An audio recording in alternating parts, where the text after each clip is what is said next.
Hello and welcome to today's webinar presentation, Application Transformation, Leverage UrbanCode for Faster Agility. Today's webinar is co-presented by IBM and GT Software.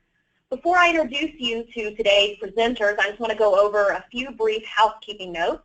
First of all, if you are experiencing any sort of technical difficulties at any time during this presentation, please use the chat feature on your viewing panel to contact me, and we will get you some technical support and to make sure that you're able to access and view the webinar. Also, at any point, if you should have any questions for any of our three presenters, please use the same chat panel to send in your questions. To make sure that we get through our entire presentation in the time allotted to us, we will hold all questions until the end, but please feel free to send those questions in at any time. Okay, before I turn the presentation over to our first presenter, I just want to briefly introduce you to all of today's presenters. From IBM, we have Laurel Dickson-Bull. She is the product manager for IBM UrbanCode Deploy. She started her career in software internationalization and globalization, spending several years in multilingual release management before joining IBM 13 years ago. Her current role with IBM takes her into conversations with clients about DevOps and application release automation. Also joining Laurel from IBM will be Luis Carlos Silva. He started his career in rational technical sales for modeling and software configuration management before joining IBM 11 years ago. His current role takes him into product management with focus on DevOps, more precisely on continuous testing and delivery for IBM Z systems. And later on in this presentation, you'll be hearing more from GT Software, and we will be represented by Dusty Rivers, who is our Director of Z System Software for IMS and KICS. Dusty Rivers has an extensive 39-year background in global mainframe systems integration, and he's been recognized as an IBM champion 7 years in a row. His expertise focuses on enabling global organizations to extend the use of their mainframe systems into the world of web services, mobile, cognitive, and all distributed systems. Now at this time, I am pleased to turn the presentation over to Laurel Dickson-Bull. Laurel? Hey, thank you, Brandy. That was a great introduction. Can you hear me okay? Yes, I can. You sound great. Okay, good, good. So let me just advance to the next chart.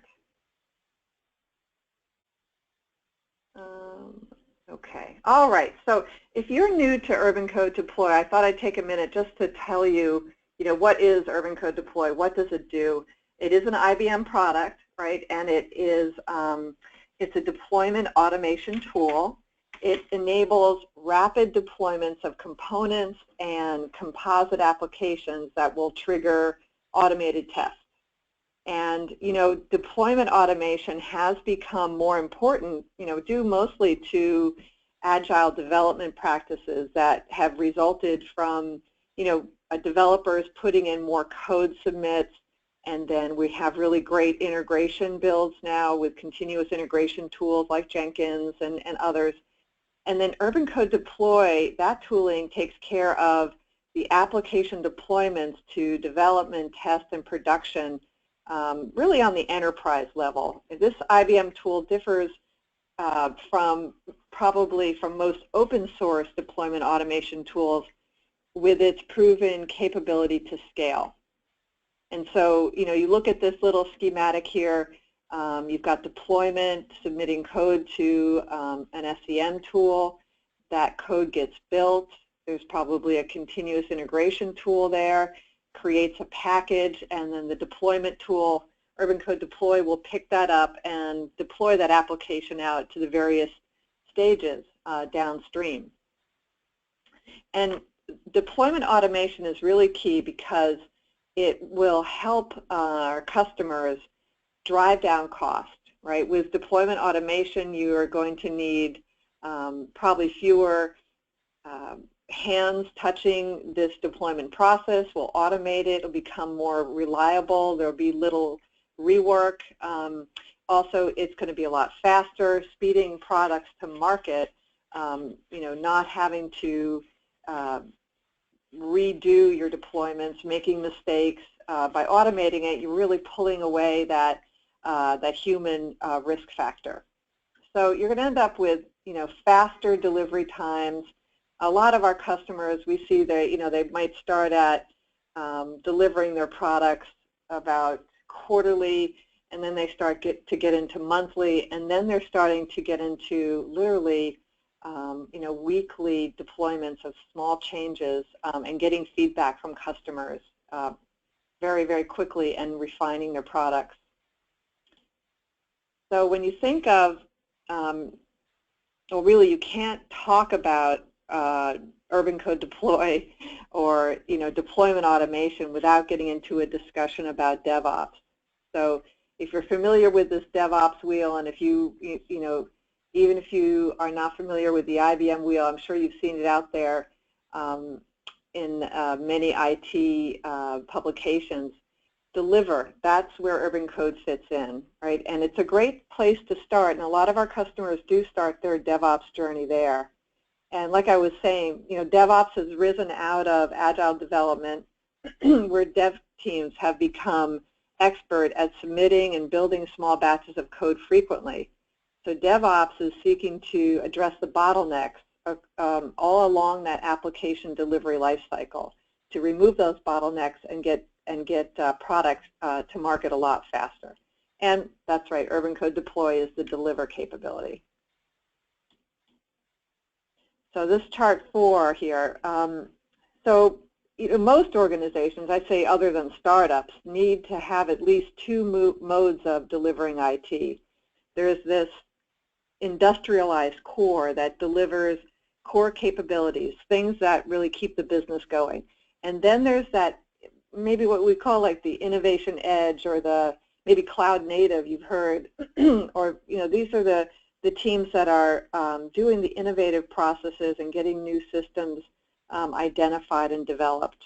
And so the goal of that innovation edge is to allow for rapid experimentation. You've heard fail fast, right? Deliver to the market quickly, figure out if what was delivered is working. If yes, keep doing it, making it better. If not, quickly roll forward and change it. So the goal of the industrialized core, though, is to get more lean and efficient and to deliver business capabilities in a predictable, stable, and a secure manner, but also with that ability to scale as needed. So with its hundreds of integrations, UrbanCode Deploy can deploy applications for both the innovators and for the stable core IT, so that deployments get tracked, they're controlled and visible through one product, through UrbanCode Deploy. This ability, to balance what some people call multi-speed IT, is especially for enterprises that IBM deals with, our customers, and they have products like WebSphere, WAS, MQ, Data Power, IIB, Commerce, and Z Systems. But they also have open source products like Jenkins, Artifactory, Chef, and UrbanCode will integrate across this extremely heterogeneous environment to bring it all together and allow deployments to be automated and efficient without cutting out other technologies that already have a lot of investment and that are working. So UrbanCode Deploy can deploy microservices with containers. It can deploy to distributed platforms on premise, to the mainframe, and to many cloud environments.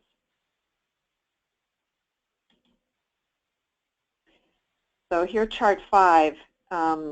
Ovum and Gartner recently reviewed UrbanCode Deploy and rated it as a leader. With over 500 customers worldwide, IBM has the largest market share and continues to innovate even as it proves out its ability to scale. And then just to give you a little context, another analyst, Forrester, is projecting that in 2016, right, we're finishing out that year now, this market of about 350 million is going to grow to about 800 million in 2019. And that's a change rate of about 30%. So it's a very active market. It's a fairly crowded market. And I think that's, it's a good thing. The competition is really making a lot of these companies, including IBM, very quick to innovate, try new features, and have a lot of experience from our customers. So, you know, there's continuous improvement. So on this chart here, I'll just share with you a few testimonials from our customers. Fidelity, you know, they came forth and told us that, you know, they have been literally saving millions of dollars by reducing deployment times. And they're a good example of, you know, they went from days to minutes. Some customers go from months to weeks to days. They went from days to minutes. Amica also reduced their deployment of new web services from days to hours. So, and then when that happens, you know that they're saving costs for their deployment engineers or whoever is doing their deployments. They need fewer people. And that's a good thing because then they can use that headcount, those people, to do more innovative tasks. And then here's another a financial company, deploys multiple times a day in less than 30 minutes instead of hours. Those are the types of numbers we're just really getting used to seeing. Hiscox was a really great customer. They did they tweeted out their first deployment experience, and we kind of followed it from IBM to watch where they got very excited when they were delivering their applications so quickly. And this was really a business advantage for them because they had been having a hard time delivering to their customers what they needed. They needed to deliver a lot of customized web services, and were falling short and having trouble meeting their market demands. So they, of course, were really excited. In this chart, there are other great testimonials. I think this is all, yep, these are all links. You can go and try them out, and some of them are YouTube testimonials that you can listen to. So just a couple of words about how UrbanCode Deploy works. So the basic principles can be summarized in what, how, where. And the what is the application itself. We're very application-centric. The top level structure is binding process, properties, and the component versions all together. And then within the application, there are components, which are tiers or services of the application, and each of these has a distinct process and properties. The how, then, is the reusable workflows. These are workflows that coordinate the component level processes, and these processes or these workflows ensure that the same processes are used across environments. And then the where is the environments or the deployment targets. And these are the target servers or the mainframe or the cloud environment, and include environment-specific configurations. So through these basic concepts with UrbanCode Deploy automation, you always know who deployed what, where, when, as well as how. All right. So with that, I would like to turn it over to my colleague Luis to take you through some of the details of UrbanCode Deploy and how it works for deployments to the mainframe. Oh, thank you. Or I'll ask you to hit me up with transition slides, okay? Okay, I'll advance them for you. All right, thank you. So one of the biggest advantages of the UrbanCode Deploy, as Laura said, is it is platform agnostic. And it's more than that, actually. It installs itself on a ZOS side and knows the mainframe space, knows the middleware. So it's not just saying it's yet another deployment tool that somehow it's able to FTP some code into the mainframe, and then you have to run your JCL script to do everything else. UrbanCode Deploy does know what to do. So it allows you to have a really nice unified solution that covers every single platform the company you're working for or you're presenting a solution has today. So that means mobile, distributed, mainframe, cloud, anything. Besides that, it allows you to have this overview of the deployment, no matter which platform we're talking about. So now that we're in the new world we live in, you will really have those applications. They're not necessarily just mainframe or just distributed. They're actually a combination of those parts. And from the release management perspective, you really need to know what's going on. So what is where, doing what, what's the status, for example. So having this big, nice view allows you several things. First, a better time to market, because you most likely it will be able to deliver sooner rather than later, or more times. So that means a better performance, which ends up reducing cost. But I think boils down to the best thing is minimize your risk. So because you know what is going on and where it's happening, you actually have a much lower risk at this moment. Another thing that's important to notice that is UrbanCode Deploy, it's able to interact with your mainframe version control tool. So that means that you don't need to get your source code out of the version control tool somewhere in a distributed site, for example, and then put it back through with UrbanCode so you can send it back to the mainframe. You can actually have all the source code remaining in the mainframe space. And UrbanCode Deploy will be able to interact with your version control tool, do whatever it takes, and deploy against your target environment, being PDS, KICS, IMS, DB2, WAS, anything. Right. So the summary of this slide is UrbanCode Deploy is unique basically because it does understand how mainframe works. So it complements your current deployment process with mainframe-oriented deployment process integrated into it. Okay? So next slide, please.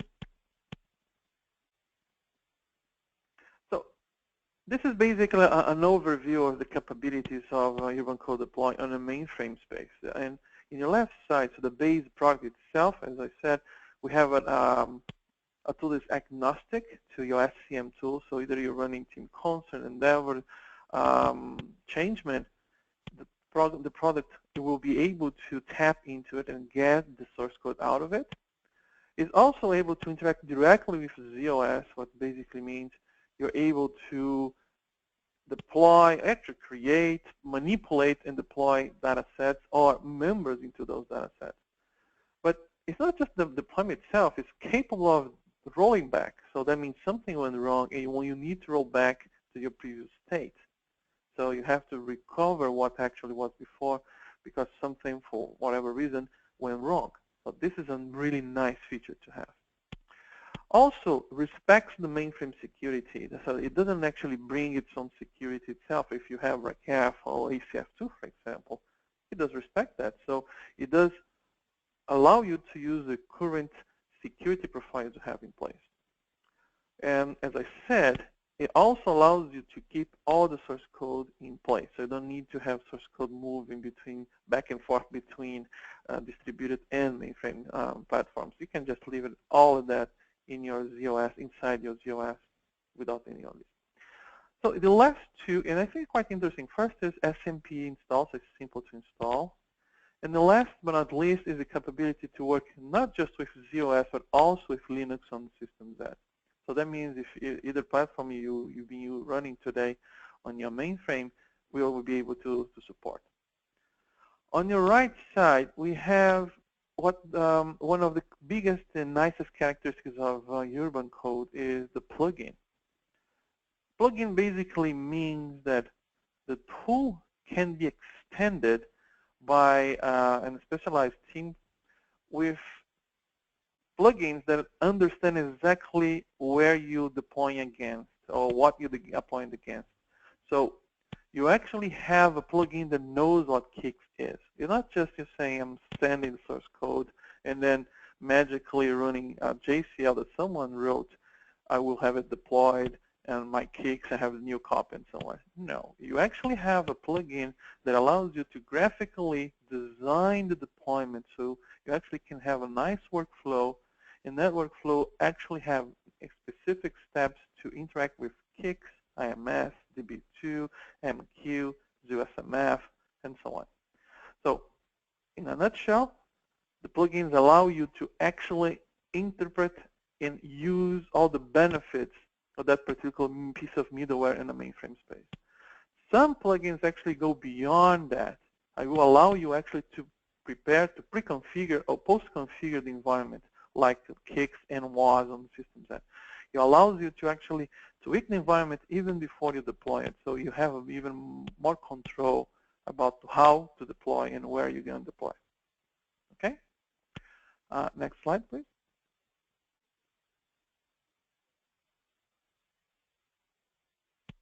This is just a snapshot of the page. So this is actually open, is out there. As you can see, they are actually free. Once you own UrbanCode Deploy, those plugins, with exception of the ones owned by partners, maybe, they are all free of charge. That means you are allowed to use any of them anytime you need that. And this is just a sample of what you have out there. And this in particular is a specific vision of view of the ones associated to mainframe. There are other ones that are not necessarily tag specific for mainframe, but you're actually allowed to use them as well. But this is just the ones I was talking about that are specific to be used on mainframe space and allows, as I said, to interact with the operation system and anything else that's installed over there. So next slide, please. This is a really nice, let's say, overview or a diagram that allows you to understand more likely what happened behind the scenes. So you have in your left side basically the environment that where you can build stuff. In your right side basically how and where you can deploy against to. So in a nutshell, you have UrbanCode Deploy integrated with your build system, either through your existing SCM tool, an existing set of JCLs, or you want to actually have it integrated with any other build system that you have in-house. You can do it all from UrbanCode Deploy using what we call the ZOS Deploy Toolkit. It allows you to interact with operation system, so you can actually call a JCL or any existing tool over there. Once you have it done, and let's say you have the code station here means basically is where the results of your builds will be residing. In this particular case, we'll be using the USS partition on the mainframe space. You can then copy them or FTP them to another LPAR. It can be either within the LPAR itself or to another LPAR if you want to. If you're running on a sysplex, it's even better because you're sharing the facilities anyway, so it's just already available. Once you have it, you can actually have the agent, which is the one installed directly in the operation system, acting in behalf of the UrbanCode Deploy server, to execute the deployment workflow for you.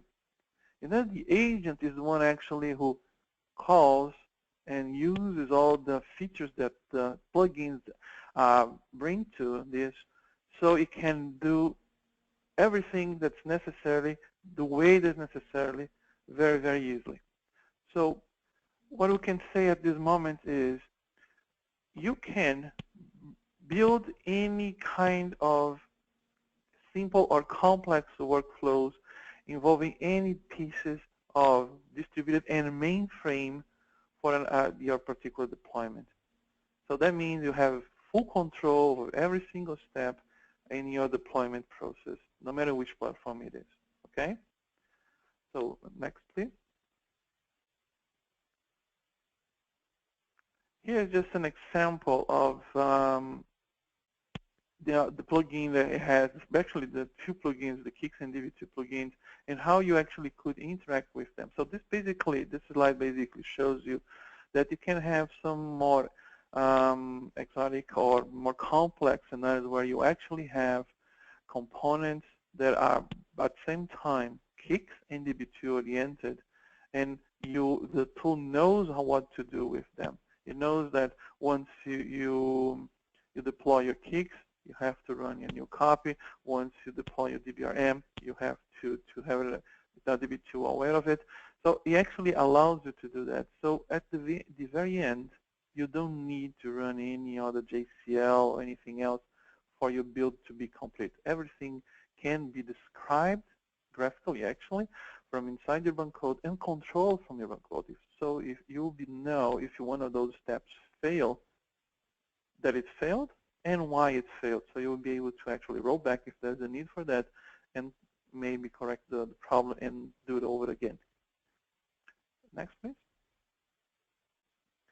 Here's just some sample of the workflow I was talking about. Basically, is how we can deploy a Kix and a DB2 artifact all together. As you can see, it's graphical, and you have full control over all of the steps. So you know exactly what we're supposed to do, what is supposed to happen, and exactly how it's supposed to happen as well. So it allows you to actually have a much easier way to maintain and to replicate any kind of those type of deployments. All right? Next, please. And here is just another way to use the tool. For example, in this case, we're actually doing an SMP installation. So to a certain extent, you actually can use a UrbanCode deploy for provisioning as well, because you actually now have the capability to actually run an SMP install. So you're able to, as I said, prepare the environment even before you actually start deploying code into it. But as I said, this is just another way to show how integrated is UrbanCode deploy with ZOS, with the mainframe infrastructure. Next, please. So, Laura, I'll send you back to you. Sure, sure. This is a slide that is showing that, you know, if you remember, I talked a little bit about the progression. You look at there that stream of the develop, build, deploy. Today, you know, most of our customers are using UrbanCode deploy on their own premises, right? But they're deploying to many different platforms. UrbanCode deploy does support SoftLayer, of course, also AWS, Azure, any OpenStack cloud. And you can deploy to a mobile platform, traditional data centers, ZOS, and IBM Bluemix as a PaaS. We just announced that we have made available UrbanCode deploy as a service. So now you could actually have IBM take care of the installation, the configuration of UrbanCode itself. You know, have IBM do the upgrades of the application, manage the licensing, and so we offer that now. That's an option for you or for our customers to purchase UrbanCode deploy either as an on-premise tool or as a service. And the as a service, it's full application deployment automation. It's full featured. It's really one IBM offering. It's IBM infrastructure. It's IBM services, IBM product. And one thing that's kind of nice with the service is you can do a monthly subscription. And for some people, that's good news because they don't want to pay for UrbanCode out of their capital budget. They prefer to pay for it as an operational expense. So, and of course, this comes with full IBM technical support as well. So I just thought I'd mention that because this is a fairly new way to offer UrbanCode deploy. And then here I just, you know, a few interesting and informative resources, a nice video about the release weekend, and several other assets you might like to take a look at. So I'll stop here and I'll hand it back to Brandy. Great, thank you, Laurel, and thank you, Luis, for a great presentation. At this point, I'm excited to introduce Dusty Rivers from GT Software. We're going to pull his slides up here on the screen for you. And there they are. So, Dusty. Yes, thank you.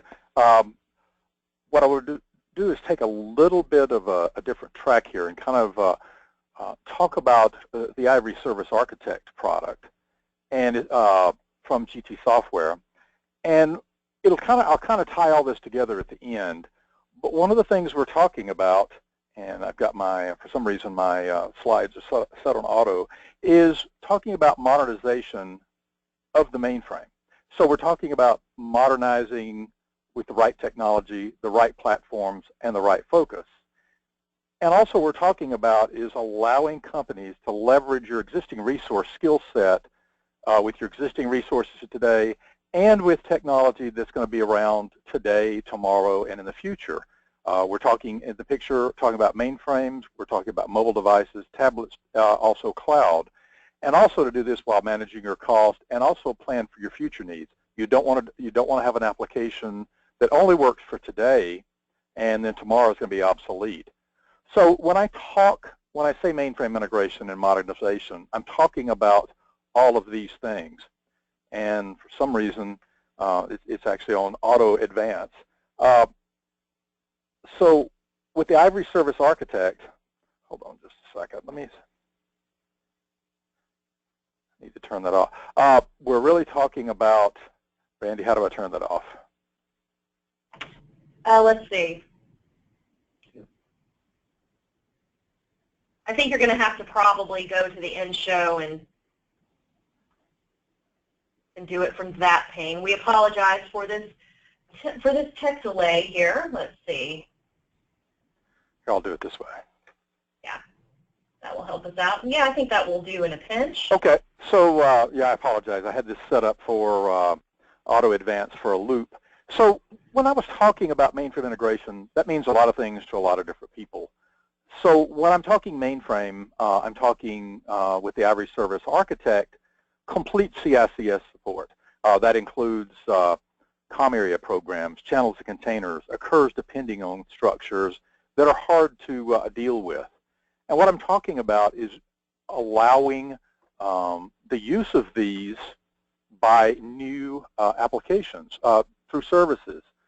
Also with IMS, sometimes IMS systems get overlooked because they consider them older, they're hard to get to, and you talk about modernizing those systems, and we hear things like, well, it uses multi-segment, variable length, output messages, but we can allow all that to be incorporated into a service.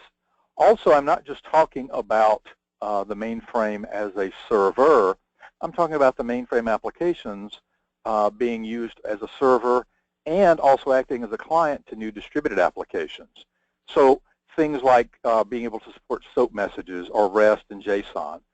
And also the important thing is the ability to create service orchestrations. In a banking example, you may have a service represented on a mobile device that creates a customer interface or a customer object or a custom profile. And in the background, what has to happen is you have to run a savings transaction, a checking transaction, a mortgage transaction, aggregate all that together, and expose that entire process as a service. So Ivory has a patented service orchestration capability to create composite applications when needed. Also, we support different design styles. In the service design, you can do top-down design, where you've already got a service and you just need to map existing resources into that service. Or a bottom-up, where I've got a mainframe resource, a transaction or data, and I need to expose that as a service. And then also we have source control. We have multiple source control capabilities. So when we talk about the service architect, there's a development ID called the Ivory Studio. Now the Ivory Studio is completely wizard-driven. It can be, you can go in and say, I want to create a service, and it will guide you through. Or you can do a drag and drop. So if you look at the pane on the right, this is a service flow that was created, and this actually has control and flow logic in there. It has if-then-else's, it has switch cases, but the idea is those can be drug over one at a time, and they can describe a very very complex flow here. So as I mentioned in the prior slide, we support top-down or service first and bottom-up. We also have a complete test tool. So if I'm developing a service in the Ivory Studio, I have a complete test capability where before I roll that out to my developers, I can actually test it in the test tool itself. That service can be invoked via a SOAP request or a RESTful request. Again, as I mentioned, the orchestration capabilities, you can create some very complex business services by tying together all of the pieces of this of this service. There can be multiple transactions. There can be an IMS transaction, a KIX transaction, data, and everything I'm talking about here is a complete visual environment. There is no code generated. We do not generate code in the background that has to be compiled, linked, and deployed. Also, as I mentioned, we support IMS and CICS. Also, there's some other things that we support natively. And if there's something we don't support, we have the capability of something that we call a delegate capability, which is kind of like everything else. If you have some special code you need to include in a service, we have a customer that uses a specific security algorithm that they call at the beginning of the service and call it again at the end of the service. It does encryption, decryption, and also does some validation. And so you're basically creating APIs for a headless development here. And I think this is kind of what makes us a little unique, is we do all of this in one tool.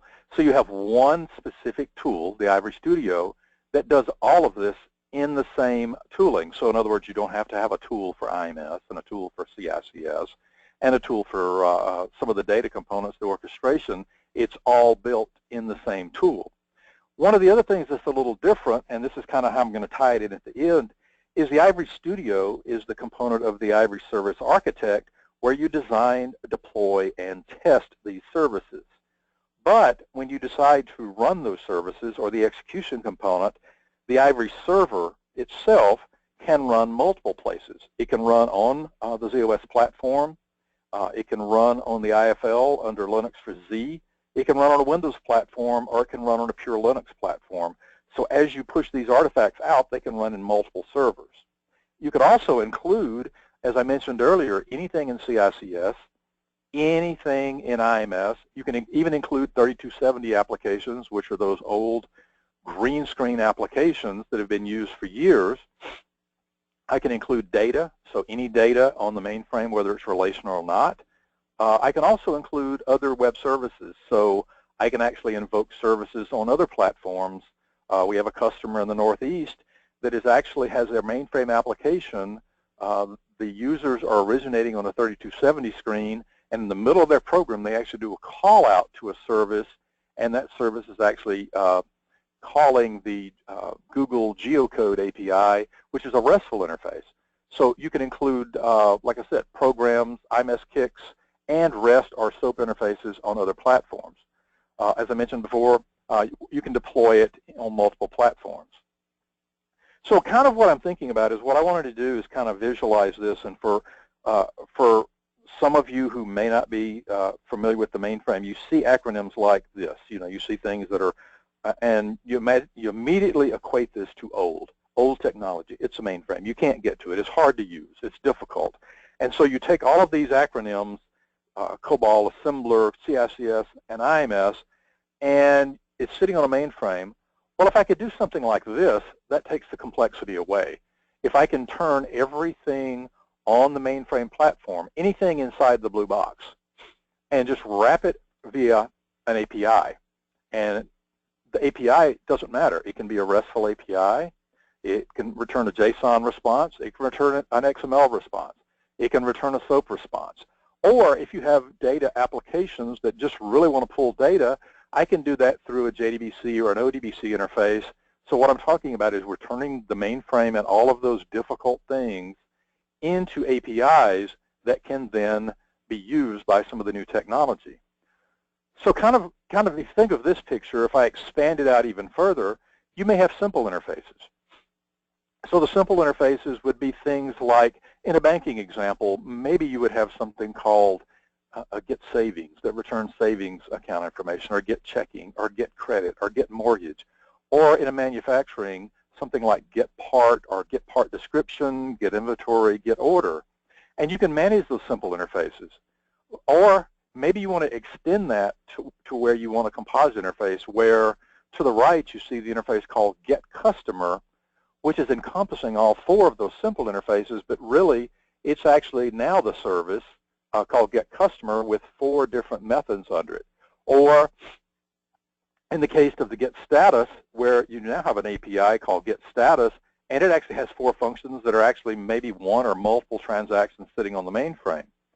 So also at the bottom, maybe you need data. Maybe really what you wanted to do is, other than doing ODBC, JDBC, Maybe what you want to do is a RESTful interface to expose data. We have customers that are basically, they have VSAM data, which is not relational.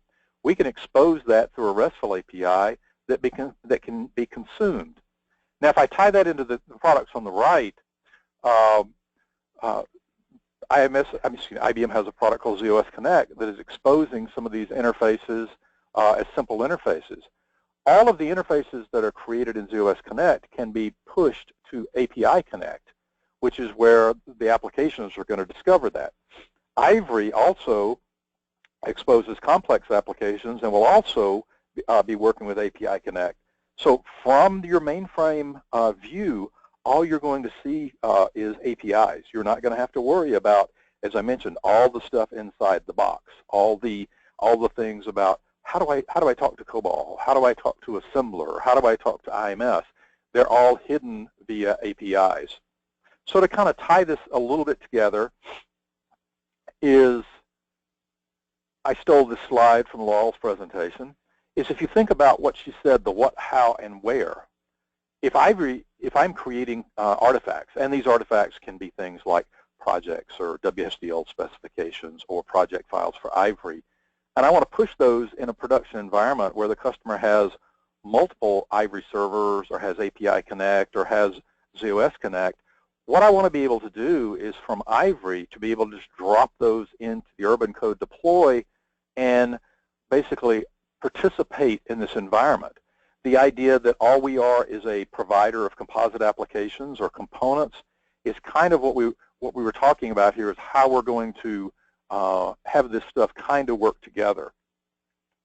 So I'm gonna thank you, and then I'm going to turn it back over to Brandy. Again, I apologize for the slides. My automation, for some reason, on my laptop went crazy. So I'm going to turn it back over to Brandy now. Great, thank you, Dusty. I just want to remind everyone that if you do have any questions for any of our presenters, please use the chat panel to go ahead and send those in. I have received a couple, but if you have some others, we still have some time, so please go ahead and send those in. Thank you to Laurel, Luis, and Dusty for a great presentation. So at this time, I'm going to go ahead and work on the questions with you guys that we have received. This first one will actually be for Laurel and Luis. Besides the mainframe, what other platforms can UrbanCode Deploy work with? Well, that's an easy one. That comes right from one of my slides, actually. Basically anywhere. I mean, if you're deploying an application, it's got to land somewhere. So if it's going to a cloud environment, UrbanCode Deploy can deploy to multiple clouds: Azure, SoftLayer, AWS, OpenStack clouds. If you are still, if you're deploying on premises to your own data center or a virtualized environment, UrbanCode Deploy can do that as well, or to a mobile platform. And then, of course, now mainframe Z systems is another really highly developed capability that UrbanCode Deploy has now as well. Okay, great. And last but not least, we also support iSeries. Good old AF. Oh, right, IBM I. Yeah, iSeries. That's right. Thanks, Luis. Welcome. Great. Well, actually, while you guys are chatting here, we have another question that I think would go to Laura and Luis. How does UrbanCode interact or work with our existing tools? And I'm going to assume by existing tools, maybe we mean like HR, CRM, things like that. Mm-hmm. Okay. I can try. I'll start first, Luis. You can chime in. We have for UrbanCode Deploy about 150 different plugins, and they all have plugin steps that are made to work with an application. It could be an IBM application, an open source application, or a third-party application. So we are fairly used to developing these plugins, and actually recently we just opened, we have an open community, a development community for plugins where you can go out and try your hand at developing your own plugins. So, I mean, the short answer is, if you have made an investment in technologies and you want to have them interact with UrbanCode Deploy, chances are there is a plugin for that. If there isn't, one could be developed And if you wanted to learn more, you could go out to GitHub and look for the UrbanCode Deploy plugin project. Okay, great.